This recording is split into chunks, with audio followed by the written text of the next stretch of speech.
Hi, my name's Tim Healing, and I'm an independent project consultant who works mainly on heritage projects in the Middle East and North Africa region. I posted a couple of other presentations on YouTube showing you how different aspects of project management tools, which are really useful for running your project. But today I'm going to show you a simple project management method, the project life cycle, or just a project cycle. Now, many project managers who use this in the business field, they tend to sort of split it into four sections. But we're working in the heritage and social action field, so I'm going to split it into 6 sections.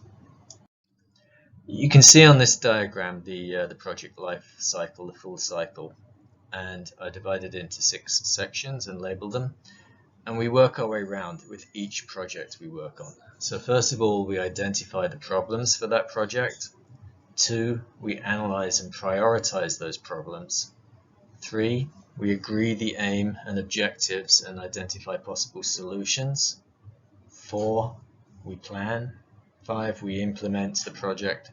And 6, we do an evaluation afterwards. Now, we should be monitoring all aspects of this throughout the project life, but basically every project follows this pattern, and from the start where you identify the problems to when you're finishing up and doing the evaluation.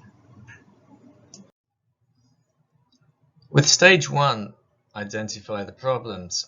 This is where we actually start to define the scope of the project. Whatever project you're working on, we're assuming it's a heritage project or a social action project, whether it's setting up training, whether it's organizing a symposium, whether it's any other project you're working on related to the heritage field.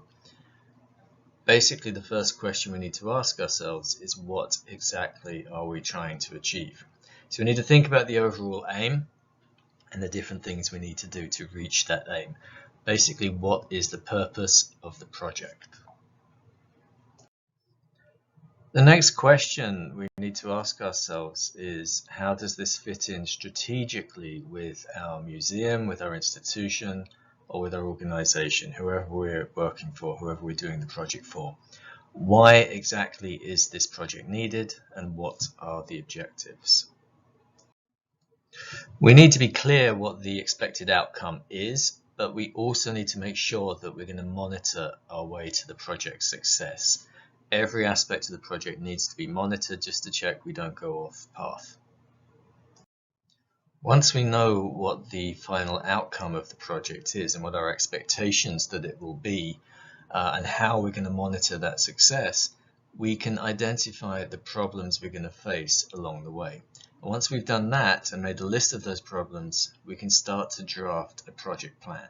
Now, a project plan isn't like a final plan, but it's our first draft of what we're hoping to achieve and what we're aiming to achieve by the end of the project. This then takes us to the next stage, stage 2, where we analyze and prioritize the problems of the project. Now, in the last stage, we identified the problems, we saw what we hope the outcome of the project will be, and this stage is where we make a full list of the priorities for the project. And the best way of doing that is by developing a work breakdown structure, or a WBS. This is another project management tool where basically you organize and break down the different aspects of the project, and then you'll have a clearer view of how you can move forward and how long it will take. If you're unclear what the work breakdown structure is, please look at my other video on the work breakdown structure, also available on YouTube. This helps us to prioritize the problems that we've identified in the previous stage. And it's important to prioritize them because we need to see what has to be done first and what can wait. Because once we've identified and prioritized the problems, we then can see what resources we'll need to make the project successful. And not just the resources, we also need to see what skills and knowledge are required, which are very specific to the project we're working on. Now, for example, I have worked on a photographic documentation project with Middle Eastern museum professionals, I'm not a photographer, I'm not an imaging specialist, so I had to bring in someone for that project. Specific knowledge and specific skills were needed. I didn't have them, I had to bring them in. You also need to look at how realistic is this project for the institution right now, or even for you right now. And by that I mean, you need to look at the time deadlines and other commitments that your institution might have on at that time that might impact the project. Time deadlines we'll talk about a little more clearly at a later stage in this presentation. But this is the first time you should start to be thinking about what else you or the institution have on which might impact the project. And the work breakdown structure at this stage can help you see very clearly what are the risks involved with this project. What skills are you lacking? What resources are you lacking? What time commitments do you have? And once you have your work breakdown structure clearly written out, you can start to get a better idea of what funds you'll need to do this project, to complete it well. So you can start to draft a budget. You need to do a proper estimate, and to do that you need to get quotes for different aspects of the project to see how much each item is going to cost, or each section is going to cost. And the best way of doing that is to look closely at your work breakdown structure, because you'll be able to see each and every aspect of the project clearly written out. Now, this is where you get the first idea of how much your project is really going to cost. So if you're starting to talk to donors, this is where you have the best idea of what sort of money you're going to be asking for. This takes us to the next stage, stage 3, where we agree the aim and objectives of the project with our museum, with our institution we're working for, and with our team. And we start to identify possible solutions. So we saw in the last stage the resources and skills that we're going to need to complete this project. This is where we start to identify the resources and skills that we already have at our disposal.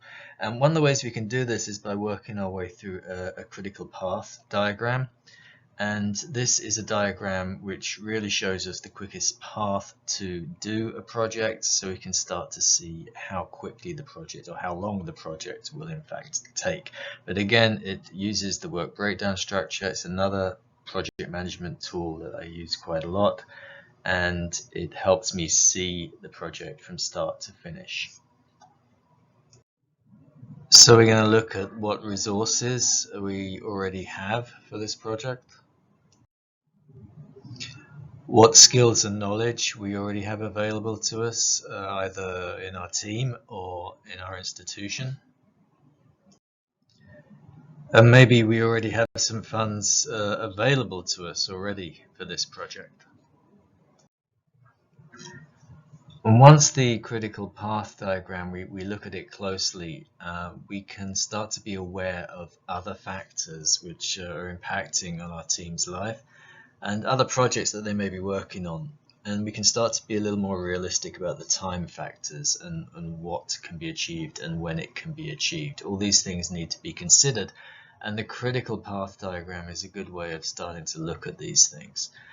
Now, if you're unaware of what a critical path diagram actually looks like or is, then please look at a previous video I made on critical path diagrams, and you'll see how useful they can be. Because once you start to look closely at the critical path diagram, you can start to really finalize your budget, and that's important for when you start to make your grant applications. Which takes us neatly to stage 4, the planning, the project planning stage. And this, we would still be using the critical path diagram, but we might also decide to use a Gantt chart, which plots each activity allocated to a calendar, so you can see who's working on what at which specific time. Now, we've identified the actual aim and the objectives of the project and the activities that we'll need to complete it, to make it successful. So we've also now got to put timescales and deadlines next to each activity. And we'll see from the critical path diagram that there's certain aspects of the project that need to be done before we can move on to the next. And this allows us to do our project plan in writing. So this shows how we are going to do this project and who is responsible for what. And the project plan is important for two reasons. One, it actually puts down in writing for our institution and our stakeholders what the project is going to entail, who's going to do what, when it's going to be done by, and how much it's going to cost. But it also works towards a actual grant application. So it's very useful. You need to do the project plan first. It needn't be that long, but it needs to be clear, and it's important for all the stakeholders. And you'll be able to see from the critical path diagram and the Gantt chart what constraints you need to put into the project. So for example, if Joe Bloggs is on holiday for a certain period of time, you don't put him down for working 61 hours during that week on a certain aspect of the project. You may have a fair idea of who you think might fund such a project, but having the project plan in writing is a really clear way to see if it fits those funders' criteria. And you may need to identify new funders to fund your project. So this is a good way of doing that. And when and only when you're satisfied that you're approaching the right funder, you should make a grant application. And honestly, you shouldn't shoot just an application off out of the blue. You should be having discussions with the funder beforehand, whether it's something they're interested in. And whether this is a foundation or whether it's an individual, you should start to have had a relationship with them beforehand. So your project has been successfully funded. A foundation or an individual has given you the money to run the project. So now is the fun stage, stage 5, where you get to actually implement your plans and your actions for the project. And remember, particularly in the heritage world, and particularly in the regions that I work a lot in, the Middle East, North Africa, things don't always go to plan, and you may have to reevaluate your project. So if necessary, be prepared to modify your plan. But if you do that, you need to talk to the stakeholders, the funders, and your institution, just to make sure everyone's comfortable with that and you are still achieving the final goal that everyone desires. Things you need to consider while you're implementing your project and running your project. One of them is time management. You have to make sure that you don't get too caught up on certain aspects of the project early on, because that will have a rebound effect later on, and a 6-month project may become suddenly an 8-month project. So you have to be careful of that and make sure you're on top of everyone. If it's not just you working on this project and you have other team members and they want to delay things, there might be a good reason for delaying them, but then you need to reassess your plan and modify your plan carefully. And you can do that by looking at the critical path diagram to see what impact time may have. And you need to look closely at the quality management, because in your initial project plan, you've clearly noted down what your expectations are for the quality. But if the time looks like being delayed and the way around it is to cut back on the quality of the project slightly, you need to consider that and see if that's something that you're willing to do, or if your stakeholders are willing to do. So you need to look clearly at the quality of the outcome of the plan. And of course, you need to look closely at the cost, because the last thing you need to do if you didn't do your budget clearly and well enough, and suddenly you need extra money to finish the project, that is the worst conversation, believe me, you can have with a funder or an individual. Now, there might be good reasons, there might be reasons completely out of your control, in which case you need to have a conversation with them. But you need to keep a close eye on the cost of the project as you go through it.